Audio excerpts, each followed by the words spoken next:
Good afternoon, everybody. My name is Scott Kidd. I'm the Vice President of Food and Beverage at Live Casino in Hanover, Maryland. Hopefully you've had a chance to see some of our other videos that we've shot here over the last several weeks. With the upcoming Memorial Day holiday, I thought I'd share one of my favorite things to make, and that's barbecue ribs. So what I've got here today, I have what are called St. Louis ribs, or St. Louis style ribs. Now, when you go to the store, you can buy pork spare ribs, you can buy baby back ribs, you can buy St. Louis ribs. I recommend the St. Louis ribs first and foremost because they're a meaty rib. They've got a nice distribution of fat to lean. They smoke extremely well. Dry rub, they're wonderful by themselves, and of course you're going to finish them with some mop sauce, and we'll talk about that later on. But when you buy a pack of ribs, when you buy these, they're about 2 3/4 pounds each, which makes them very consistent when you go to cook them for how long and length of time. Now, what you want to do when you get these, take them out of the package. You're going to pat them off dry.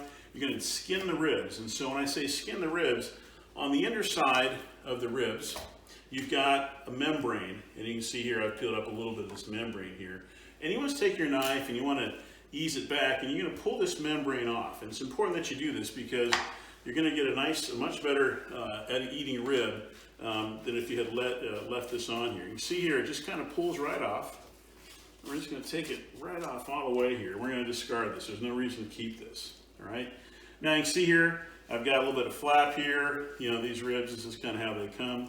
And this is fine. We're going to put some dry rub on here. Now, I'm sharing with you on the web page my private personal recipe for dry rub that I've made for pork products. It's great on ribs, it's great on picnics, on pork butt. I have evolved this recipe over a number of years. It's one of my favorites. But if you don't have time to make it, you can certainly buy commercial rubs on the market as well that are very easy to work with. So, we're now ready to rub our ribs down here once you peel your ribs first. So, it's my homemade rub. We're going to take some, be real. You don't have to be too light with it, but you want to give a good coating. Rub it into the meat. Rub it all through the meat. All right, flip your rib over. Do the same thing on the top. Now, what I prefer to do is to do this and let them marinate overnight. See here? What I find is if you just do it for right before they go on the smoker, you can do that, but I find that you get a much better, more flavorful product if you let these cure overnight. Again, we're just rubbing this in to the meat part here. Now, we're going to wrap these up and we're going to let them store overnight.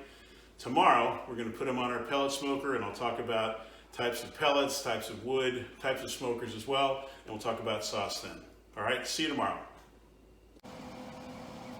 Welcome back. We have been letting our St. Louis ribs cure overnight with the dry rub that we put on them. What I want to show you here is two different options for smoking. Not knowing what you have at your house, I have a pellet grill here, which I've become very fond of. If you like to smoke a lot, picnics, hams, brisket, salmon, those types of things, a pellet grill is certainly the way to go. But if you don't have a pellet grill and you have a gas grill, you can certainly get good results with the gas grill as well.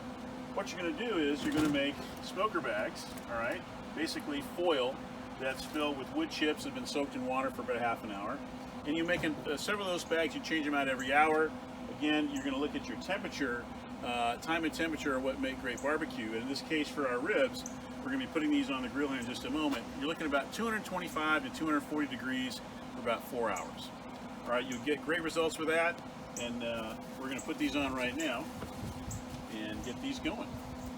So you can see in here I've got some nice racking in here. We're going to set these up so the bones are facing up. One of the things you look for as the ribs get finished is a little bit of shrinkage on these bones, and we're looking to achieve bark.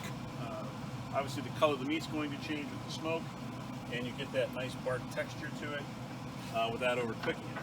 All right, so these are all going to go on here. You can see they're look nice and well seasoned and marinated. And we're going to let these go and let time, temperature, and smoke do their thing. We'll be back in a couple hours. Welcome back. It's now been about 4.5 hours and our barbecue's ready to come out of the smoker here. Some of the things I want to show you when you do this at home is that you'll have this beautiful brown, almost golden brown color to it. When I talk about bark, You have this nice barky texture to your barbecue. You've got some shrinkage on the bones here. The goal here when you're doing ribs, especially with St. Louis ribs, is that these are nice and tender. They're going to eat right off the bone well. They're very easy to eat. And so what do you do with these ribs from here? Now, there's some people across the country who would tell you if you have a great dry rub, this is barbecue at its finest right here. It needs no further sauce, and it's ready to go. Now, other people tell you at this point, these ribs need to take a ride on your barbecue grill, maybe over some charcoal, get some more grill marks on them, and then they get sauce, all right? Now, I've given you two really distinctly different barbecue sauce recipes on the web page. One is a tomato-based sauce that would be universal to many barbecue styles across the country. And then a second one is a mustard-based sauce you might find in Georgia or down in the South Carolina area. Both sauces, fantastic on pork, on beef, on chicken. If you've never made sauce from scratch before, I highly recommend it. It is night and day difference against any sauce you can buy in any store that's been pasteurized. Take the time to make these sauces. Each sauce recipe takes about a half hour to make from start to finish, and then use these, brush these on lightly if you need to finish your barbecue with the sauce. So, from all of us at Live Casino, we'd like to wish you a happy Memorial Day, and we look forward to seeing you soon. Have a great day.